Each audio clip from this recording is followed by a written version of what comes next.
ዕለተ ረቡዕ ሚያዝያ 22 ቀን 2017 ዓ.ም ጤና ይስጥልን የተከበራችሁ ተመልካቾቻችን እንደምን አምሽታችኋል። ከናሁ ቴሌቪዥን አዳዲስና ወቅታዊ ዜናዎችን ወደ እናንተ የምናደርስበት ጊዜው አሁን ነው። ከሰዓቱ ዜናዎች ጋር ማርቆስ ጎዴ ሆነኝ፣ አብራችሁን ቆዩ።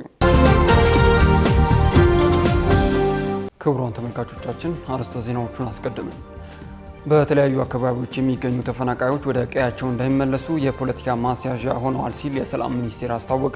የከተማ አስተዳደሩ ምክር ቤት ከ11.5 ቢሊዮን ብር በላይ ተጨማሪ በጀት አጸደቀ። በአቶ ጌታቸው ረዳ የሚመራው ህወሓት ትግራይ ሊበራል ዲሞክራሲያዊ ፓርቲ የሚባል አዲስ ፓርቲ ሊያቋቁም መሆኑ ተሰማ።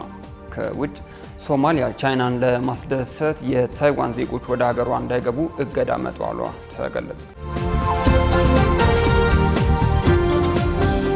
ወደ ዝርዝር ዜናዎቹ ተሸጋገርን። በቅድሚያ ሩሲያ ከኢትዮጵያ ጋር ያላትን የትብብር መስኮች ለማጠናከር ቁርጠኛ መሆኗን የሩሲያ የውጭ ጉዳይ ሚኒስትር ሰርጌይ ላቭሮቭ ገለጹ። የኢፌዴሪ የውጭ ጉዳይ ሚኒስትር ዶክተር ጌዲዮን ጢሞቴዎስ በሪዮ ደ ጄኔሮ እየተካሄደ ካለው የብሪክስ ውጭ ጉዳይ ሚኒስትሮች ስብሰባ ጎን ለጎን ከብራዚልና ሩሲያ ውጭ ጉዳይ ሚኒስትሮች ጋር የሁለትዮሽ ውይይት አካሂደዋል። ሚኒስትሩ ከብራዚል ውጭ ጉዳይ ሚኒስትር ማውሮ ቬራ ጋር ባደረጉት ውይይት ብራዚል በብሪክስ የወቅቱ ፕሬዝዳንትነቷ የጀመረችውን ስራ በማድነቅ ኢትዮጵያ ብራዚል ላስቀመጠቻቸው የብሪክስ የትኩረት አቅጣጫዎች ድጋፍ ታደርጋለችም ብለዋል። ሚኒስትሮቹ በግብርና ማምረቻ፣ በዓለም አቀፍ ተቋማት አስተዳደራዊ ማሻሻያዎች፣ በኢነርጂ ሽግግርና በሌሎች የጋራ ጉዳዮች ዙሪያ መክረዋል። ሁለቱ ሚኒስትሮች የኢትዮጵያ ብራዚልን የሁለትዮሽ ግንኙነት ለማጠናከር ተስማምተዋል። ከሩሲያ ውጭ ጉዳይ ሚኒስትር ሰርጌይ ላቭሮቭ ጋር ባደረጉት የሁለትዮሽ ውይይት የሁለቱን ሀገራት ግንኙነት የጋራ ተጠቃሚነትን መርህ ባደረገ መልኩ ወደ ላቀ ደረጃ ማሸጋገር በሚቻልባቸው ጉዳዮች ዙሪያ መክረዋል። ሚኒስትር ሰርጌይ ላቭሮቭ ሀገራቸው ከኢትዮጵያ ጋር ያላትን ታሪካዊ ግንኙነት ተጨባጭ በሆኑ የትብብር መስኮች ለማጠናከር ቁርጠኛ መሆኗን መግለጻቸውንም የውጭ ጉዳይ ሚኒስቴር መረጃ ያመላክታል። በተለያዩ የሀገሪቱ አካባቢዎች የሚገኙ ተፈናቃዮች ወደ ቀያቸው እንዳይመለሱ የፖለቲካ ማስያዣ ሆነዋል ሲል የሰላም ሚኒስቴር ገለጸ። ሚኒስቴሩ ከመኖሪያ ቀያቸው ተፈናቅለው በመጠለያ ውስጥ የሚገኙ ከ2 ሚሊዮን ተፈናቃዮች ውስጥ በ9 ወራት የተመለሱ 380 ሺህ ብቻ ናቸው ብለዋል። ሚኒስቴሩ አክሎም ከመኖሪያ ቀያቸው ተፈናቅለው በመጠለያ ውስጥ የሚገኙ ዜጎች ወደ ቀድሞ ሕይወታቸውና መኖሪያቸው እንዳይመለሱ የፖለቲካ ማስያዣና የኢኮኖሚ መጠቀሚያ ተደርገዋል ሲል አስታውቋል። ሀብታም አያሌው ዝርዝሩን አዘጋጅተዋለች።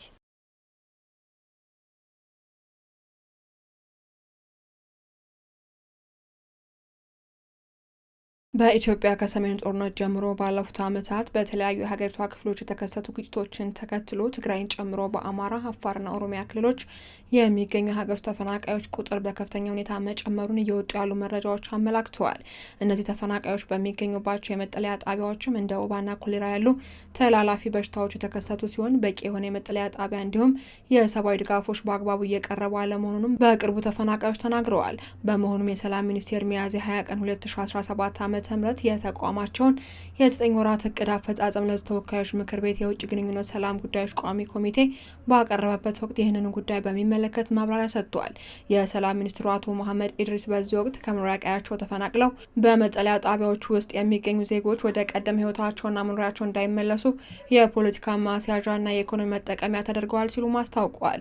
የሰላም ሚኒስትሩ አቶ መሐመድ ኢድሪስ ባቀረቡት ሪፖርትም ተፈናቃዮችን ወደ ቀያቸው ለመመለስ የፈረሰባቸው ቤትን ገንብቶ ወይንም ትራንስፖርት አመቻችቶ ማጓጓዝ ቢሆን ኖሮ ያንን ያህል እንደማያስቸግር፣ ነገር ግን እነሱን ማስያዣ አድርጎ የመጫወት ፖለቲካ እንዳለም ገልጸዋል። ለአብነትም በፌዴራሉ መንግስትና በህወሓት መካከል የፕሪቶሪያ ሰላም ስምምነት ከተደረገ በኋላ በትግራይ ክልል በነበረው ጦርነት ተፈናቅለው የነበሩ ዜጎችን የመመለስ እንቅስቃሴ ተጀምሮ የነበረ ቢሆንም ተፈናቃዮች የፖለቲካ አጀንዳና ማስያዣ ማድረግ የሚፈልግ አካል መፈናቀላቸውን በደል አድርጎ ቢያቀርብም ተስማምተው በየቀያቸው መኖራቸውን ግን አይፈልጉትም ብለዋል። መንግስት ቁርጠኝነት እንዳለውና ተፈናቃዮችን የመመለስ ፍላጎታቸው ከፍተኛ ቢሆንም ሂደቱን ለማደናቀፍ የሚፈልጉ ፖለቲከኞች በመኖራቸው ስራውን አስቸጋሪ እንዳደረገው ተናግረዋል። በራያ አካባቢ ተፈናቃዮችን የመመለስ ስራን ለማደናቀፍ ከህወሓት አካባቢ የተደረገውን ጥረት ስንመለከትም አጀንዳውን ለፖለቲካ የመጠቀም ፍላጎት እንደሆነ እናያለን ሲሉም ተናግረዋል። ኢትዮጵያ ውስጥ አሉ የሚባሉ ተፈናቃዮች ወደ ቀያቸው በመመለስ በነበሩበት አካባቢ አልምተው ባፈሩት ሀብት ጥቅማቸውን አስጠብቀው መሄድ የዜግነት ጉዳይ ነው ያሉት አቶ መሐመድ መንግስት በዚህ ላይ ግልጽ አቋም እንዳለውና ማህበረሰቡን ችግር እንዳለበት ጠቁመዋል። የሰላም ሚኒስትር ዴኤታው አቶ ቸሩ ጌታ በበኩላቸው ተፈናቃዮችን መመለስ ከሰብአዊነት አጀንዳነት የወጣና ፖለቲካዊ መሆኑን ስራው አስቸጋሪ አድርጎታል ብለዋል። የተፈናቃይ ጉዳይም ፖለቲካና ኢኮኖሚያዊ ጉዳይ ሆኗል ሲሉም አክለዋል። በተጨማሪም የፖለቲካና የኢኮኖሚ ጥቅማቸውን ለማስከበር የሚሰሩ ኃይሎች ተፈናቃዮች ወደ ሰላማዊ አካባቢ እንዳይመለሱ ፍርሃት እንዲያድርባቸው ያደርጋሉ ያሉት ሚኒስትር ዴኤታው ከ2 ሚሊዮን በላይ ተፈናቃዮች ቢኖሩም በተያዘው ዓመት ብቻ 380 ሺህ ተፈናቃዮች መመለሳቸውን ተናግረዋል። በመሆኑ ሚኒስትሩ በሚቀጥሉት ዓመታት የተፈናቃዮችን ቁጥር ዜሮ ለማድረስ እየሰራ ነው ብለዋል። በተጨማሪም በኢትዮጵያ 2 ሚሊዮን ያህል ተፈናቃዮች መኖራቸውንም የቋሚ ኮሚቴው መረጃ አመላክተዋል። ሚኒስትሩ አቶ መሐመድ አክለውም በኢትዮጵያ 51 የሃይማኖት ቴሌቪዥን ጣቢያዎች መኖራቸውንና ቁጥራቸው ከንግድ ሚዲያ የላቀ መሆኑን ገልጸው የሃይማኖት ተቋማት ሀገራዊ ሰላም ግንባታና ከግጭት ውስጥ ለመውጣት እንደ አንድ መሳሪያ የመጠቀም ፍላጎት አለን ብለዋል። ለአገረ መንግስትና ለብሔረ መንግስት ግንባታ ምክክርና የንግግር ባህል ኢትዮጵያን ያበረቷት እሴቶች ቢሆኑም ከቅርብ ጊዜ ወዲህ ከአንድነት ይልቅ ልዩነት በሚሰበኩ ልዩነት በንግግር ከመፍታት ይልቅ አጥፊ በሆነ ለአገርም ለትውልድም በማይጠቅም መንገድ ግጭት እንደ ልዩነት መፍቻ አድርገው በሚፈልጉ የፖለቲካ አካላት ምክንያት በአገር ውስጥ በውጭም ያሉ ፈተናዎችም ለአገሪቱ ጉዳት እያስከተሉ መሆናቸውን አስረድተዋል። የቋሚ ኮሚቴው ምክትል ሰብሳቢ ዶክተር ፈቲ ማህዲ በሰጡት አስተያየትም ተፈናቃዮችን የመመለስ ስራ ካለው የተፈናቃይ ቁጥር አንጻር ዜጎች በተሻለ ፍጥነት ወደ ቀድሞ ቀያቸው እንዲመለሱ አሳስበዋል። አክለውም ዜጎች ወደ መደበኛ ስራቸው እንዲመለሱና ለሀገራዊ ኢኮኖሚ አስተዋጽኦ እንዲያበረክቱ ድጋፉ ያስፈልጋል ብለዋል። በተጨማሪም ተፈናቃዮች ለፖለቲካ አጀንዳና ኢኮኖሚያዊ ፍጆታ መጠቀም የሚፈልጉ አካላትን መታገልና ከሚመለከታቸው አካላት ጋር በመነጋገር ችግሩን መፍታት ያስፈልጋል ሲሉ ገልጸዋል።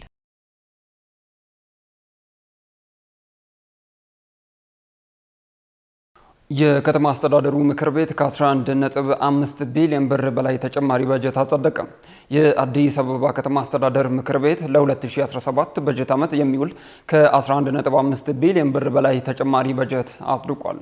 ምክር ቤቱ በጀቱን ያጸደቀው ሚያዝያ 22 ቀን 2017 ዓ.ም ባካሄደው አራተኛ ዓመት የሥራ ዘመን 3ኛ መደበኛ ጉባኤው ነው። ተጨማሪ በጀቱ በከተማዋ የተጀመሩ ዘርፈ ብዙ ልማቶችን ለማስቀጠል አስፈላጊ መሆኑም ተመላክቷል።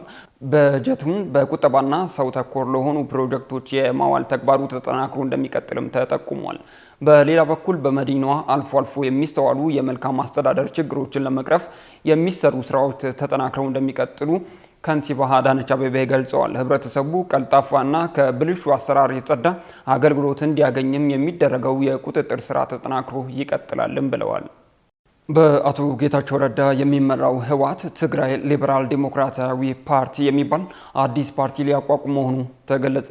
ይህ አዲስ በምዝገባ ሂደት ላይ የሚገኘው የፖለቲካ ፓርቲ የሊበራል ዲሞክራሲ ጽንሰ ሀሳብ የሚከተል መሆኑን ከአመራሮቹ መካከል አንዱ ገልጸዋል። የህወሓት መሰረት ስጋት የፈጠረባቸው በአቶ ጌታቸው ረዳ የሚመራው የህወሓት ማዕከላዊ ኮሚቴ አባላት የህወሓት ህጋዊነት ስለሚያበቃ የህወሓት የፖለቲካ ዓላማዎችን ለማሳካት የሚያስችለንን አዲስ የፖለቲካ ፓርቲ ለመመስረት ተገደናል ማለታቸውም ታውቋል። ኤልዳና ታደሰ ተጨማሪ አላት። ይህ አዲስ በምዝገባ ሂደት ላይ የሚገኘው የፖለቲካ ፓርቲ በሊበራል ዲሞክራሲ ጽንሰ ሀሳብ የሚከፈት መሆኑን የተናገሩት አመራሩ ትግራይ ሊበራል ዲሞክራሲ ፓርቲ በማለት ለመጠራት መወሰኑን ተናግረዋል። ስማቸው እንዳይገለጽ የጠየቁኝ የቀድሞ ህወሓት አመራር ይህ ስም የፖለቲካ ፓርቲውን ለመመስረት በእንቅስቃሴ ላይ ባሉ ሰዎች የተመረጠ እንጂ ከምርጫ ቦርድ እውቅና ስላላገኘ ጉባኤው ሲካሄድ ሊቀየር ወይንም ሊሻሻል ይችላልም ብለዋል። በሁለት ተከፍሎ እርስ በርስ ሲካሰስ የቆየው ህወሓት የኢትዮጵያ ምርጫ ቦርድ ባስቀመጠለት ቀነ ገደብ ጉባኤ ማካሄድ ባለመቻሉ ከፓርቲነት ሰረዝ እንደሚችል ቦርዱ ማስታወቁ ይታወሳል። የመሰረዝ አደጋ የገጠመው በዶክተር ደብረጽዮን ገብረ ሚካኤል የሚመራው ህወሓት ከኢትዮጵያ መንግስት ጋር ተደራድሮ የፕሪቶሪያ ስምምነትን እንደመፈረሙ ድርጅቱ እንደ አዲስ በቦርድ መመዝገብ ተገቢ ያለመሆኑን ሲገልጽ ቆይቷል። የህወሓት መሰረዝ ስጋት የፈጠረባቸው በአቶ ጌታቸው ረዳ የሚመራው የህወሓት ማዕከላዊ ኮሚቴ አባላት ከሳምንት በፊት ባወጡት መግለጫ በዶክተር ደብረጽዮን ገብረ ሚካኤል የሚመራው ቡድን በጋራ ጉባኤ ለማካሄድ ጥሪ አቅርበው የነበረ ቢሆንም በጎ ምላሽ አለማግኘታቸውን ገልጸዋል። በመሆኑም የህወሓት ህጋዊነት ስለሚያበቃለት የህወሓት የፖለቲካ ዓላማዎችን ለማሳካት የሚያስችል አዲስ የፖለቲካ ፓርቲ ለመመስረት ተገደናል ያሉ ሲሆን ፓርቲው ህግና ደንብ እንዲሁም ፕሮግራሞች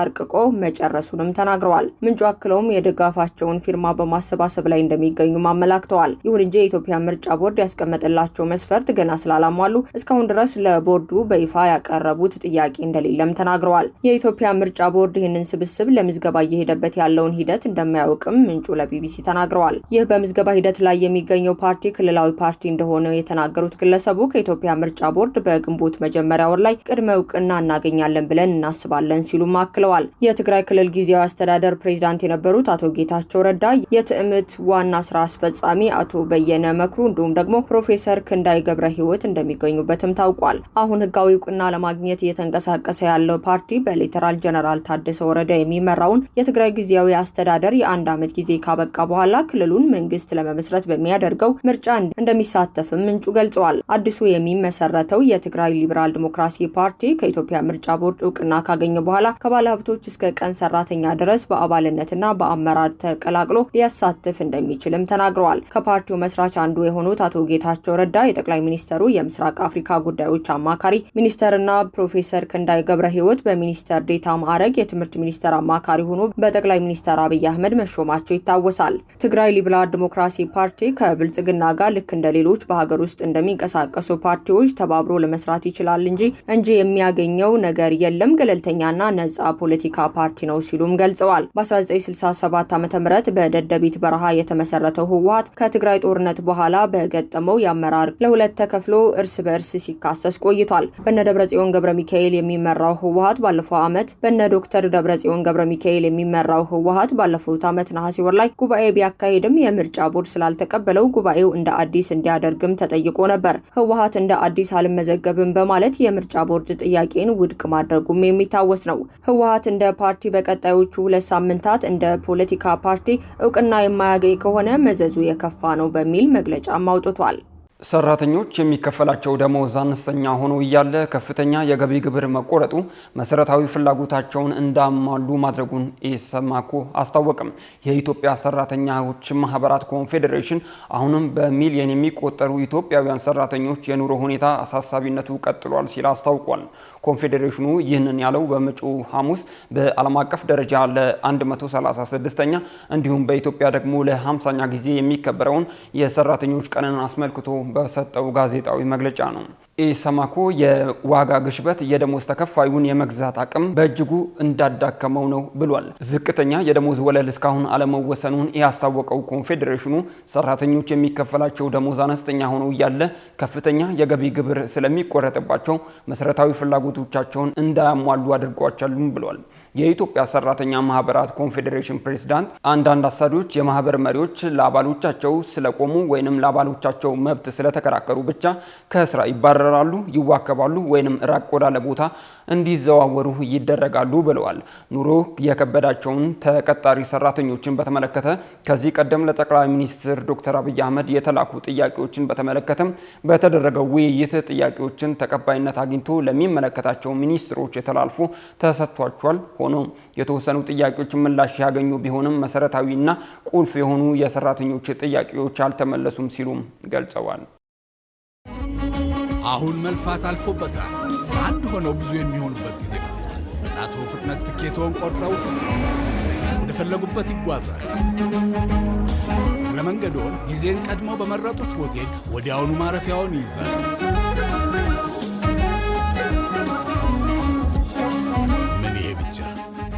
አቢሲኒያ ኢኮሜርስ የፈለጉትን ዕቃ ሲመርጡ ዕቃውን የሚያደርሱት በሮ ላይ ያሉ ይመስል ወዲያው ክፍያ ሲፈጽሙ በቅጽበት ይደርሶታል። ጊዜ ገንዘብ በሆነበት በዚህ ዘመን እርስዎ መገኘት ሳይጠበቅብዎ ጣቶ ይፍጠን እንጂ የወዳጆን ደስታ ባሉበት ይቀራል።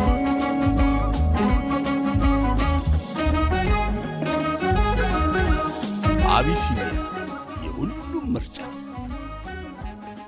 ካሽጎ በየትኛውም ዓለም ሆነው በማንኛውም ሰዓት ለወገኑ የሚደርሱበት ፈጣን የገንዘብ መላኪያ ተከፈተሎ። ማስተርና ቪዛ ካርዶን በመጠቀም ከ5 እስከ 20 ዶላር የሚልኩበት አዲስ የገንዘብ መላኪያ መንገድ። ካሽጎን ለየት የሚያደርገው የትኛውም የገንዘብ ዝውውር በፍጥነት አገልግሎት ከመስጠቱም ባሻገር ለማንኛውም አገልግሎት ምንም አይነት ክፍያ አለመጠየቁ ነው። በሀገራችን ታሪክ ገንዘብን ከውጪ ወደ ሀገር ቤት በማስተላለፍ በመተግበሪያ መልክ አገልግሎት መስጠት የጀመረው የመጀመሪያው ሀገር በቀል የገንዘብ መላኪያ ዘዴ ካሽጎ ከ4500 በላይ ባሉ የባንክ ቅርንጫፎች አገልግሎት እየሰጠ ይገኛል።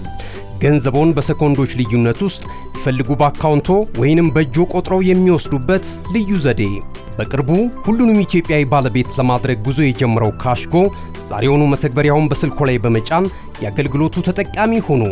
ፍጥነት መለያችን፣ ኢትዮጵያን መክፈቻችን፣ ካሽጎ ነው መላኪያችን።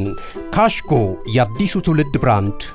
ክቡራን ተመልካቾቻችን ከናሁ ቴሌቪዥን ለሳቱ ያዝናቸው ዜናዎቻችን አሁንም እንደቀጠሉ ናቸው። አሁን ደግሞ ከውጭ ምንጮች ወደ ያዝናቸው ዜናዎቻችን ተሸጋገርን። ሶማሊያ ቻይናን ለማስደሰት የታይዋን ዜጎች ወደ ሀገሯ እንዳይገቡ እገዳ መጣሏ ተገለጸ። የታይዋን የውጭ ጉዳይ ሚኒስቴር ሶማሊያ የታይዋን ፓስፖርት የያዙ ሰዎች ሁሉ ወደ ሀገሯ እንዳይገቡ የከለከለውን እገዳ ተግባራዊ ማድረግ ጀምራለች ብሏል። ሚኒስቴሩ ቻይና የምስራቅ አፍሪካዊቷን ሀገር እርምጃውን እንድትወስድ ግፊት አድርጋለች ሲልም ከሷል። በቻይና የይገባኛል ጥያቄ ያቀረበው የራስ ገዝ ደሴት ሚኒስቴር ማክሰኞ ምሽት ላይ የሶማሊያ ሲቪል አቪዬሽን ባለስልጣን ባለፈው ሳምንት ረቡዕ በስራ ላይ የዋለውን አዲሱን ፖሊሲ አሳውቋል። የውጭ ጉዳይ ሚኒስቴሩ የሶማሊያን የታይዋን ዜጎች የጉዞ ነጻነትና ደህንነት ለመገደብ በቻይና አነሳሽነት የወሰደውን እርምጃ አጥብቆ በመቃወም የሶማሊያ መንግስት ማስታወቂያውን በአስቸኳይ እንዲሰርዝም ጠይቋል። የተባበሩት መንግስታት ድርጅት ውሳኔ ላይ የሶማሊያ የተሳሳተ ትርጉም ታይዋን የቻይና ህዝባዊ ሪፐብሊክ አካል ነች የሚል የተሳሳተ ግንዛቤ ለመፍጠር ተጠቅማለች በማለትም በጽኑ አውግዟል። የቻይና የውጭ ጉዳይ ሚኒስቴር ቃል አቀባይ ውሳኔው የሶማሊያ ጥቅም ለማስጠበቅ ህጋዊ እርምጃ መሆኑንና ሶማሊያ በቻይና አንድ መርህ ላይ በጥብቅ የምትከተል መሆኗን ያሳያል ብሏል። ቤጂንግ እርምጃውን የምታደንቅና የሞቃዲሾን የሶማሌላንድ የይገባኛል ጥያቄ እንደምትደግፍም ቃል ገብታለችም ሲል አክሏል። በናይጄሪያ የእስላማዊ መንግስት ቡድን በፈጸመው ጥቃት 26 ንጹሃን ሰዎች ተገደሉ። በናይጄሪያ ሰሜናዊ ምስራቃዊ አካባቢ ባለ መንገድ ላይ በተቀበሩ ፈንጂዎች ሴቶችና ህፃናትን ጨምሮ 26 ንጹሃን ሰዎች መሞታቸውን ፖሊስ ገልጿል። በምዕራብ አፍሪካዊቷ ሀገር የሚገኙ የእስላማዊ መንግስት ቡድን ለፈጸመው ሽብር ጥቃት ኃላፊነቱን ወስዷል። በመንገዱ ላይ በተጠመዱ በርካታ ፈንጂዎች በርካታ የንግድ ተሽከርካሪዎች ላይ የነበሩ በትንሹ 26 ንጹሃን ሰዎች መሞታቸው ታውቋል። ፈንጂው የተቀበረው አይኤስ የምዕራብ አፍሪካ ግዛት ተብሎ ከሚጠራው እስላማዊ መንግስት ተባባሪ በተባሉ ታጣቂዎች ነው ተብሏል። ከሟቾቹም በተጨማሪ ቢያንስ 3 ሰዎች ቆስለው በአቅራቢያ ወደሚገኝ የሕክምና ተቋማት ተወስደዋል። የጸጥታ ኃይሎች የአካባቢውን ጸጥታ ለመጠበቅ የተጠናከረ መዋቅር ጀምረዋል ነው የተባለው። በዚህ ወር መጀመሪያ ላይ በሰሜን ምስራቅ ናይጄሪያ እስላማዊ ጽንፈኞች እንደተጠመደ በተጠረጠረ የመንገድ ዳር ቦምብ አውቶቡስ ላይ በነበሩ 8 ሰዎች መሞታቸው ተገልጿል። በመጨረሻ በዩክሬን ጦርነት ወደ 600 የሚጠጉ የሰሜን ኮሪያ ወታደሮች መሞታቸውን የህግ አውጪዎችና የስለላ ባለስልጣናት ተናገሩ። የደቡብ ኮሪያ ህግ አውጪዎች የሀገሪቱ የስለላ ድርጅት ገለጻ ከተደረገ በኋላ ስለተገመቱት ጉዳዮች መረጃ ሰጥተዋል። ባለስልጣናቱ ለጋዜጠኞች እንደተናገሩት በጦርነቱ እስከ 4700 የሚገመቱ ሰሜን ኮሪያውያን ተገድለዋል አሊያም ቆስለዋል ብለዋል። የህግ አውጪው የስለላ ኮሚቴ የሰጡት አስተያየት ፒዮንግያንግ ለመጀመሪያ ጊዜ የሞስኮን ጦርነት ለመደገፍ ወታደሮቿን ወደ ሩሲያ መላኳን ካረጋገጠች ከ2 ቀናት በኋላ ነው ተብሏል። የሰሜን ኮሪያው መሪ ኪም ጆንግ ኡን የዩክሬን ኒዮናዚ ወራሪዎችን ለማጥፋትና የኩርስክን አካባቢ ከሩሲያ ጦር ኃይሎች ጋር በመተባበር ለማስለቀቅ ወታደሮቻቸውን ለማሰማራት በይፋ ማዘዛቸውን የኮሪያ ሴንትራል የዜና ኤጀንሲ ሰኞ ዕለት ባወጣው ዘገባ አስነብቧል። የስለላ ኤጀንሲው እንዳለው በጥር ወር ላይ በግጭቱ ወደ 300 የሚጠጉ የሰሜን ኮሪያ ወታደሮች መገደላቸውን ገልጿል። የወግ አጥባቂ ፒፕል ፓወር ፓርቲ እና የሊበራል ዴሞክራቲክ ፓርቲ አባላት ለጋዜጠኞች በሰጡት መግለጫቸው ፒዮንግያንግ በአጠቃላይ 15000 ወታደሮችን በሩሲያ አሰማርታለች። ፒዮንግያንግ ለእርዳታዋ በስለላ ሳተላይቶች እንዲሁም ሰው አልባ አውሮፕላኖችን፣ የኤሌክትሮኒክስ የጦር መሳሪያዎችንና SA-22 ከምድር ወደ አየር ሚሳኤሎች ቴክኒካል ድጋፍ ከሩሲያ አግኝታለች ሲሉ ህግ አውጪዎች ተናግረዋል። በሩሲያ ዩክሬን ጦርነት ውስጥ ከ6 ወራት በላይ የሰሜን ኮሪያ ጦር አባላት መሳተፋቸውን ባለስልጣናቱ ተናግረዋል። እነሆ የምስራች! የ10 አየር መንገድ የበረራ ትኬት ለውድ ደንበኞቹ በተቀላጠፈና አስተማማኝ በሆነ መንገድ እያቀረበ ያለው። በዚህም በደንበኞቹ የተመሰገነው ጉዞጎ አሁን ደግሞ ተደራሽነቱን በማስፋት ተጨማሪ ባንኮችን በማካተት ለውድ ደንበኞቹ የበለጠ አስተማማኝ ለመሆን ችሏል። የጉዞጎን አፕሊኬሽን ከአፕ ስቶር ወይም ከፕላይ ስቶር በማውረድ የመነሻና የመድረሻ ከተማዎትን መርጠው ዋጋ አወዳድረው የሀገር ውስጥም ሆነ ዓለም አቀፍ በረራ ማድረግ ካሰቡ የበረራ ትኬቶን ክፍያ በአቅራቢያው በሚገኙ ባንኮች አንድም በአካል በመሄድ ወይም በኦንላይን የክፍያ አማራጮች ክፍያዎትን በመፈጸም የበረራ ትኬቶን በእጅ ያስገቡ። ከዚህም በተጨማሪ እንደ ሁል ጊዜው ወደ ጉዞጎ የጥሪ ማዕከላችን 7473 በመደወል ከሙሉ የበረራ መረጃ ጋር የ24 ሰዓት የትኬት አገልግሎት ማግኘት እንደሚችሉ ስናበስሮ በታላቅ ደስታ ነው። ለበረራዎ ጉዞጎ።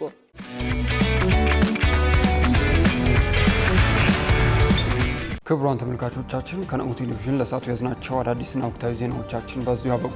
ከሰዓቱ ዜናዎች ጋር ማርቆስ ጎዴቦ ነበርኩ። መልካም ምሽት።